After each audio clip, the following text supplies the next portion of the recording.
Sumpah Pemuda itu menjadi alat kekuasaan yang digunakan oleh rezim dan kekuasaan, mulai dari Orde Lama, Orde Baru, sampai berlanjut hingga kemudian. Beberapa fakta yang ingin kita ungkapkan bahwa terjadi penipuan sejarah atau rekayasa sejarah dalam perayaan Sumpah Pemuda di Indonesia yang diperingati setiap tanggal 28 Oktober.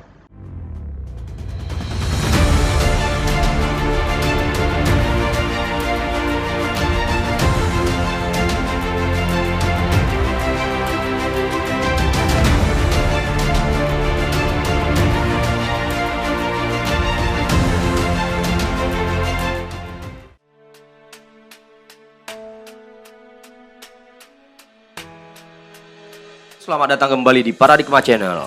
Kali ini Paradigma akan membahas tentang sejarah Sumpah Pemuda Indonesia.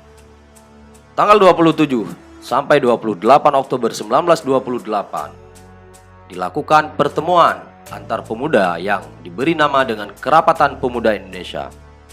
Pertemuan ini awalnya dilakukan sebagai penyatuan ideologi dan juga untuk membangkitkan spirit dalam upaya melakukan perlawanan kolonialisme Belanda waktu itu. Dalam pertemuan Kerapatan Pemuda ini, beberapa kelompok pemuda seperti Jong Java, Batak, Celebes, dan beberapa lainnya termasuk Islamit Bond melakukan pertemuan khususnya untuk membahas tentang spirit-spirit perlawanan yang dilakukan oleh para pemuda dalam upaya melawan kolonialisme Belanda waktu itu.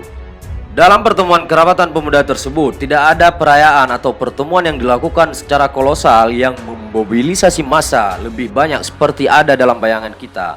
Hanya saja pertemuan itu menghasilkan beberapa putusan ataupun resolusi-resolusi khususnya spirit untuk melakukan perlawanan terhadap kolonialisme Belanda.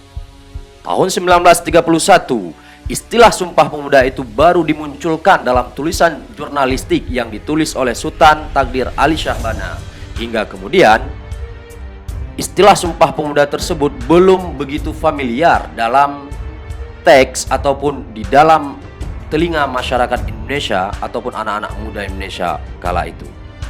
Tanggal 28 Oktober 1949, untuk pertama kalinya di Istana Bogor, Presiden Soekarno mengadakan perhelatan peringatan lagu kebangsaan Indonesia yang diciptakan oleh W.R. Supratman.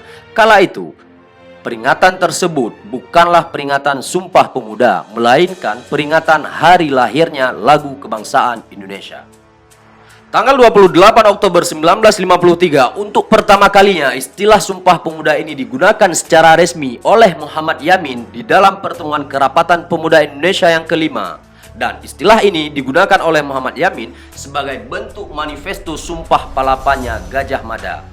Dan Sumpah Pemuda ini digunakan oleh Muhammad Yamin sebagai alat kekuasaan waktu itu untuk memberanguskan gerakan-gerakan yang dianggap separatis oleh negara yang muncul di era tahun 1950-an. Gerakan-gerakan separatis yang muncul di tahun 1950-an itu dianggap oleh Bung Karno waktu itu sebagai gerakan yang menyimpang Sumpah 1928, yakni Sumpah Pemuda. Saat Soeharto berkuasa, justru Soeharto menjadikan Sumpah Pemuda dengan segala macam mitosnya sebagai alat untuk melawan kekuasaan Orde Lama di bawah Presiden Soekarno. Dan saat Soeharto berkuasa, justru pemuda-pemuda yang kritis yang muncul waktu itu dibungkam sebungkam-bungkamnya oleh kekuasaan di bawah narasi pembangunan dan nasionalisme. Beberapa fakta dalam Sumpah Pemuda yang ingin kita bicarakan dan kita ungkapkan adalah bahwa menjadi suatu alat, Sumpah Pemuda itu menjadi alat kekuasaan yang digunakan oleh rezim dan kekuasaan, mulai dari Orde Lama, Orde Baru, sampai berlanjut hingga kemudian. Beberapa fakta yang ingin kita ungkapkan bahwa terjadi penipuan sejarah atau rekayasa sejarah dalam perayaan Sumpah Pemuda di Indonesia yang diperingati setiap tanggal 28 Oktober. Rekayasa pertama yang muncul dalam istilah Sumpah Pemuda itu, yang pertama adalah dalam teks aslinya tidak ada penamaan dan penggunaan kata-kata sumpah, hanya penamaan kata-kata ikrar. Jadi sampai sekarang jika kawan-kawan ingin memeriksa teks asli dari Sumpah Pemuda, baik itu yang ada di Museum Sumpah Pemuda ataupun di Museum Fatailah atau Museum Jakarta, bisa disaksikan tidak ada satupun kata-kata sumpah yang diucapkan. Yang kedua, tidak semua kelompok yang dianggap mewakili entitas yang ada di Indonesia yang dianggap ikut dalam kerapatan pemuda atau yang dianggap sebagai Sumpah Pemuda hari ini. Dari beberapa kelompok tersebut, justru tidak semua wilayah yang hari ini kita anggap sebagai Indonesia itu ikut hadir dalam Sumpah Pemuda. Bahkan dari kelompok yang mewakili Sumatera Bon justru juga ikut dari kalangan pecinan ataupun kalangan Tionghoa yang bernama Kui Tiam Hiong sebagai bahagian dari perwakilan Sumatera Bon. Dan di waktu yang sama juga diadakan kongres ataupun pertemuan pemuda-pemuda Arab dengan membentuk ikrar yang sama untuk Indonesia. Yang ketiga, tahun 1928 atau tepatnya 28 Oktober 1928, kata-kata Indonesia sendiri belum muncul dan belum dikenal oleh khalayak ramai di Indonesia. Maka penamaan Sumpah Pemuda justru cacat sejarah, cacat fakta, sehingga membuktikan kepada kita bahwa beberapa narasi sejarah itu sudah dijadikan sebagai alat oleh rezim kekuasaan dari kekuasaan-kekuasaan yang beruntun yang berkuasa di Indonesia sebagai alat pemaksaan identitas terhadap kalangan-kalangan ataupun pengangkangan-pengangkangan terhadap nilai-nilai sejarah.